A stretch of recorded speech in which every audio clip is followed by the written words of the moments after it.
Hello guys, welcome to my YouTube channel. তো এক্ষুনি রঘু ডাকাত দেখে এলাম, এই জাস্ট কিছুক্ষণ আগে দেখে এলাম।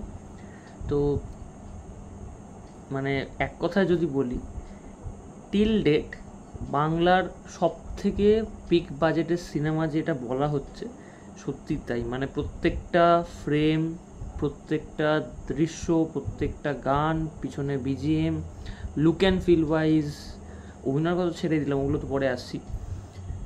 এটা মানে সত্যি কথা বলতে এটা মনে হচ্ছে না দেখে যে এটা বাংলার ছবি দেখছিলাম প্রথমত।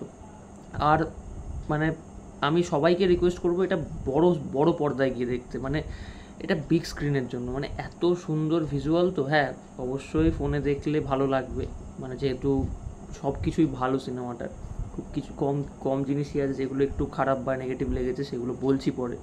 কিন্তু এটা বিগ বাজেটের, মানে বিগ স্ক্রিনের জন্য, বিগ স্ক্রিনের জন্য এটা ছবিটা, সিনেমাটা বিগ স্ক্রিনে দেখার জন্য। মানে যখন পুরো সিনেমা মানে বড় স্ক্রিনে যখন ওই এক একটা দৃশ্য এপার থেকে ওপারে যাচ্ছে, ঘোড়াগুলো যাচ্ছে, বা আগুন জ্বলছে, একটা বিস্ফোরণের যে এই জিনিসটা হচ্ছে, বা মা কালীকে যখন দেখাচ্ছে পুরো স্ক্রিনটা জুড়ে, যখন মানে অসাধারণ লাগছে, অসাম লাগছে ওটা দেখতে, অন্যরকম লাগছে ওটা। বা দেবকে যখন বিগ স্ক্রিনে, আমরা যে গানটা ফোনে দেখছিলাম সেই গানগুলো যখন বিগ স্ক্রিনে হচ্ছে, সেটা অন্যরকম লাগছে। তো যাই হোক, খুব ছোট করে বাট ডিটেলে রিভিউটা করছি উইথাউট এনি স্পয়লার, কোনো স্পয়লার দেবো না। হ্যাঁ, খুব যে টার্ন টুইস্ট আছে তা নয়, ইন্টারভেলের আগে একটা বেশ অন্যরকম একটা টার্ন আছে, যেটা মানে আমি এক্সপেক্ট করিনি, সেটা ভালো লাগবে। আচ্ছা, প্রথমে যদি আমি বলি এই সিনেমার পজিটিভ দিকগুলো নিয়ে, প্রথম পজিটিভ দিক যেটা বললাম, এই সিনেমার ভিজুয়াল, সিনেমাটোগ্রাফি, ক্যামেরা, এই সিনেমার যে পিরিয়ডটাকে ক্রিয়েট করেছে, ওই সময়টাকে ধরেছে, প্রত্যেকটা মানে বোঝা যাচ্ছে প্রত্যেকটা ফ্রেমে যে খরচা, কতটা খরচ করা হয়েছে। দেব এন্টারটেনমেন্ট ভেঞ্চার্স আর এসভিএফ যে খরচটা করেছে কতটা, সেটা প্রত্যেকটা ফ্রেমে ধরা যাচ্ছে, প্রত্যেকটা ফ্রেমে, each and every frame. Costume থেকে শুরু করে প্রত্যেকটা সেট, মানে পুরো সেট আপ তৈরি করে করা হয়েছে, মানে পুরো সেট ডিজাইন করে করা হয়েছে। কিছু কিছু বাজারের সিন আছে, কিছু জঙ্গলের যে সিনগুলো আছে, বা যখন ওরা ঘোড়া নিয়ে যাচ্ছে, এই যে সিনগুলো ডিজাইন করা হয়েছে, কস্টিউমের কথা বললাম। এছাড়া অস্ত্রশস্ত্র হোক, বা যেভাবে যেভাবে এই জিনিসটাকে মানে নামানো হয়েছে, পুরোটাই প্রত্যেকটা ফ্রেমে খরচটা দেখা যাবে। মানে আর বিশেষ করে লাইটিংয়ের কাজ, কিছু কিছু জায়গায় ডিম লাইট, ঘরের যে সিনগুলো, বা যখন ভিলেনকে দেখানো হচ্ছে সেই যে সময় যে ডিম লাইটটাকে ইউজ করেছে, ড্রোন শটগুলো, বা বিস্ফোরণ, ভিএফএক্সের কাজ, মানে বাংলায় এটা বোধহয় সবচেয়ে ভালো ভিএফএক্সের কাজ আমি দেখলাম। মানে ভিএফএক্সের কাজ এতটা রিয়েলিস্টিক করেছে এখানে। এখানে একটা মানে একটা দৃশ্য আছে, ওই ট্রেলারও বহুবার দেখানো হয়েছে দৃশ্যটা, মানে লাল একটা চাঁদ, তার ওর সামনে দিয়ে ডাকাতরা ছুটে আসছে ঘোড়া নিয়ে। হ্যাটস অফ, দারুণ লাগছে, দারুণ। আর বিগ স্ক্রিনে তো আরও ভালো লাগছে ওই চাঁদটা, ওই ছুটে আসাগুলো। দ্বিতীয়ত হচ্ছে অভিনয়, প্রত্যেকের অভিনয়, কাকে ছেড়ে কাকে বলবো। মানে অনির্বাণ ভট্টাচার্য, এইভাবে কোনো দিন তাকে দেখা যায়নি।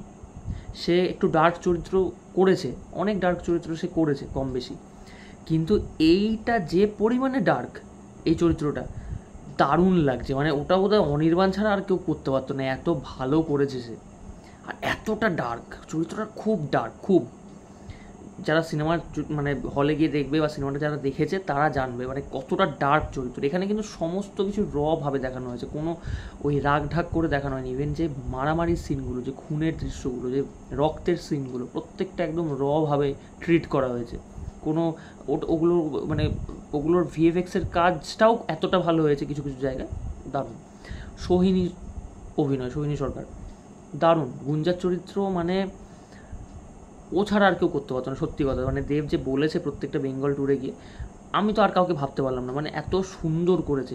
দেবের সাথে ওর একটা হালকা কেমিস্ট্রি, সেটা তো আমি ট্রেলার রিভিউ করার সময় বলেছিলাম, ওর সাথে যে কেমিস্ট্রিটা দেবের সাথে রয়েছে, সেটাও পর্দায় বেশ ভালো লাগছে দেখতে। ইধিকার অভিনয় বেশ ভালো, ওদিকে লোকনাথ দে, মানে প্রত্যেকের অভিনয়, প্রত্যেকে যেটুকু স্ক্রিন টাইম পেয়েছে, যেটুকু মানে তাকে দেওয়া হয়েছে, দারুণ কাজ করেছে। ইধিকা ইধিকা আর গুঞ্জা, মানে দুজনে লড়াইয়ের একটা দৃশ্য আছে সেকেন্ড মানে ইন্টারভেলের পরে, মানে ইধিকার ওপর থেকেও চোখ সরানো যাচ্ছে না, সে যখন লড়াইটা করছে, মানে এত সুন্দরভাবে সে মানে এক্সিকিউট করেছে এই জিনিসটাকে।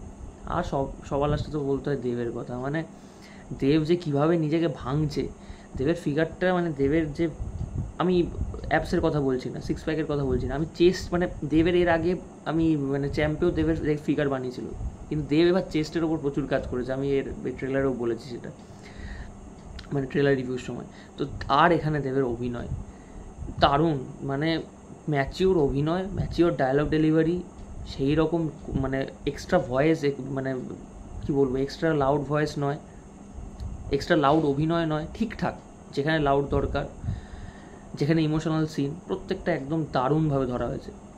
তবে একটা জিনিস আমার একটু মানে খারাপ লাগলো, এখানে না মানে সমস্ত দৃশ্যগুলোই ডাকাতি, যে কটা সিন আছে, খুব কম সিন আছে, সেটা নিয়ে আমি আসছি, কিন্তু যে কটা দৃশ্য আছে প্রত্যেকটাই মানে দেবকে প্রপার একদম গেট আপে দেওয়া। আমার মনে হয় কিছু কিছু দৃশ্য, কিছু কিছু জায়গায় না মানে ডাকাতরা জেনারেলি কী করতো সেই সময়, কিন্তু খালি গায়ে ডাকাতি করতো, মানে একটা দেব যখন ওরকম একটা চেহারা বানিয়েছে, আমার মনে হয়েছে যে ওই জিনিসটাকে কাজে লাগাতে পারতো, যেহেতু চেহারাটা বানিয়েছে কিছু জায়গায় দেখাতে পারতো যে সে খালি গায়ে ডাকাতি করছে, আমার মনে হয়েছে এটা পার্সোনালি। আর ইভেন প্রথম যখন মানে রঘু ডাকাতের পোস্টার এলো সেই সময়ও মানে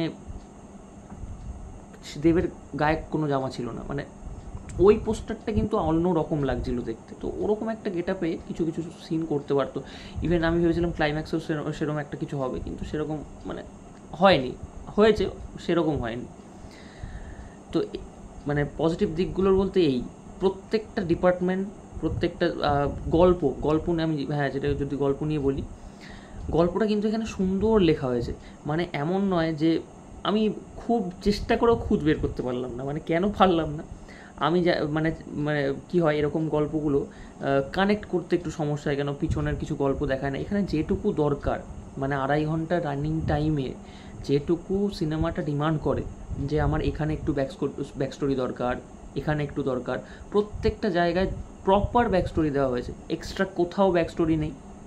হ্যাঁ, গুঞ্জার চরিত্রের পেছনের গল্পটা একটু দিলে আমার মনে হয় ভালো হতো, সেটা এখানে মিসিং, কিন্তু যেটুকু দরকার রঘুর জীবনের পিছনের গল্পটা যেটুকু দরকার, এছাড়া মানে যেখানে যেখানে যেটুকু টার্ন অ্যান্ড টুইস্ট দরকার প্রত্যেকটা জিনিস এখানে আছে। ইমোশনাল সিনগুলো খুব, যেটা বলার মানে খুব সুন্দর করে আস্তে আস্তে স্টেজিং করেছে। খাদানে যেটা সমস্যা হয়েছিল মানে গল্পটা ডিমান্ড করে অন্যরকম, কিন্তু প্রচণ্ড ফাস্ট বেরোচ্ছিলো গল্পটা, কিন্তু এখানে কিন্তু গল্পটা একদম ঠিকঠাক গতিতে বেরোচ্ছে। কিছু জায়গায় হয়তো হালকা স্লো লাগতে পারে মানে ইন্টারভেলের ফার্স্ট হাফে, কিন্তু আমার মতে বলে যে ওই কী বলবো ইমোশনটাকে এস্টাবলিশ করার জন্য ওইটুকু রানিং টাইম মানে এই সিনেমাটা ডিমান্ড করে। সেকেন্ড হাফে তো মানে শুরুর দিকে খুব সুন্দরভাবে এক্সিকিউশন করেছে, যে মানে এখানে আমি স্পয়লার দিতে চাইছি না, ওখানে একটা খুব খুব খুব ইমোশনাল একটা সিন আছে, মানে সত্যি প্রচণ্ড ইমোশনাল একটা সিন আছে ওই সেকেন্ড হাফ মানে ইন্টারভালের টাইমটায়। সেটা এত সুন্দর এক্সিকিউট করার, এত ধীরে ধীরে ইমোশনটাকে বোঝানো, মানে পুরো মানে দর্শকের মনের মধ্যে গেঁথে দেওয়ার মতো আর কি। তো ওমের অভিনয় নিয়েও বলার, মানে খুব ভালো অভিনয় করেছে, তার গলার ভয়েসটা খুব সুন্দর লাগছিলো। তো এই হচ্ছে টোটাল পজিটিভ দিক, মানে এখানে পজিটিভ দিকই বেশি। নেগেটিভ দিক যদি আমি কিছু বলি তাহলে ওই প্রথমে বললাম যে আমার একটু ডাকাতের সিনগুলো প্রচণ্ড কম দেখিয়েছে, আমার মনে হয়েছিল আরেকটু ডাকাতের সিন দেখানো উচিত ছিল। ওই জয়কালী গানটার মানে থ্রুতেই কিছু কিছু ডাকাতের সিন দেখিয়েছে, বুদ্ধি করে ডাকাতের সিন একটা দেখিয়েছে। আমরা জানি রঘু ডাকাত চিঠি লিখে ডাকাতি করতে হতো, সেরকম একটা দৃশ্য আমি দেখলাম, আরও কয়েকটা দিলে ওরকম ভালো হতো। মানে এখানে ডাকাতির সিকোয়েন্সটা একটু কম, কারণ সেটাও মানে রানিং টাইমের ওপরে একটা ডিপেন্ড করে, সেটাও ঠিক। আবার ওই যেটা বললাম যে দেবকে খালি গায়ে একটা দুটো ডাকাতি মানে করাতে পারতো, ওটা আরও ভালো লাগতো, অন্যরকম লাগতো। অ্যাকশানটা এখানে আরেকটু বেটার হতে পারতো। আমার মনে হয়েছে যে মানে হ্যাঁ, পজিটিভ দিকে বলাই হয়নি, আমার এখনও মাথায় মানে গানটা ঘুরছে। এখানে সবচেয়ে বেস্ট হয়েছে বিজিএমের কাজ। সিনেমাটায় সব কিছু ভালো, লাইটিং থেকে ক্যামেরা থেকে সমস্ত কিছু, সিনেমাটোগ্রাফি, বিজিএম এখানে আপ টু দ্য মার্কেট থেকেও টপ। মানে এত ভালো বিজিএম করা হয়েছে, মানে যে কোনো ডাকাতির সিনেমার ক্ষেত্রে এটা হচ্ছে সবচেয়ে টপ বিজিএম, সব থেকে top most BGM. Rathijit, Nilayan, Ishan Mitra মানে অসাধারণ কাজ করেছে, মানে প্রত্যেকটা জায়গায় বিজিএমটা মানে এখনও কানে বাজছে আমার। ইভেন আমি সিনেমা হল থেকে বেরিয়ে আসার সময় মানে মনে মনে গানটা করছি আর কি, মনে মনে সেই রঘু এত ভালো করেছে বিজিএমটা। কিন্তু ওই বিজিএমের সাথে তাল রেখে অ্যাকশানটা হয়নি, অ্যাকশানটা একটু ভালো হলে মানে আরেকটু টাফ হলে মনে হয় ভালো হতো।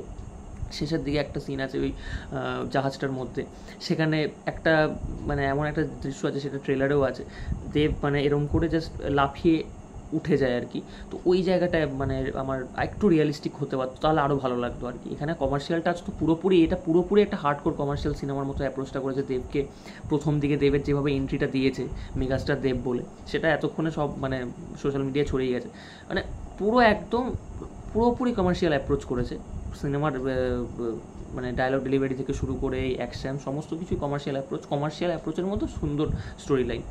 কিন্তু আমার মনে হচ্ছে অ্যাকশনটা আরেকটু বেটার হতে পারতো, আরেকটু, তাহলে আরও ভালো লাগতো। তো এই ছিল আমার রিভিউ। যারা রঘু ডাকাত দেখোনি তারা অবশ্যই গিয়ে দেখে আসো। এটা বড় পর্দার সিনেমা, ছোট ফোনে দেখলে ভালো লাগবে, যেহেতু গল্প ভালো, ভিজুয়াল ভালো, সমস্ত মানে টাকা খরচা করা হয়েছে সিনেমাটার পিছনে বেসিক্যালি। কিন্তু এটা বড় পর্দার সিনেমা, বড় পর্দায় দেখলে একটা আলাদা এক্সপিরিয়েন্স পাবে উইথাউট মানে ওই বড় সাউন্ড, ওই বিজিএমের সাথে ওই দৃশ্যগুলো বড় পর্দা ছাড়া হবে না। আর যেভাবে নন্দনের মতো জায়গা, আজকে নন্দনের ফার্স্ট শো ছিল আর কি, আজকে রিলিজ করেছে নন্দনের মতো জায়গায় লোকে লিটারেলি হাততালি দিচ্ছে, সিটি মারছে। তো ওই অ্যাম্বিয়েন্স ছাড়া এই সিনেমা অতটা ভালো লাগবে না। তো এটাই বলার ছিল। যারা যারা সিনেমাটা দেখেছো তারা কমেন্ট সেকশনে জানিও কেমন লেগেছে। আর যারা দেখোনি তারা অবশ্যই গিয়ে দেখো। সমস্ত বাংলা সিনেমা চলুক, আর রঘু ডাকাত তো হিস্ট্রি ক্রিয়েট করবে, এটা তো জানি। তো ভিডিওটা ভালো লাগলে লাইক করে দিও, চ্যানেলটা সাবস্ক্রাইব করে দিও। হাজির মতো টাটা, বাই বাই।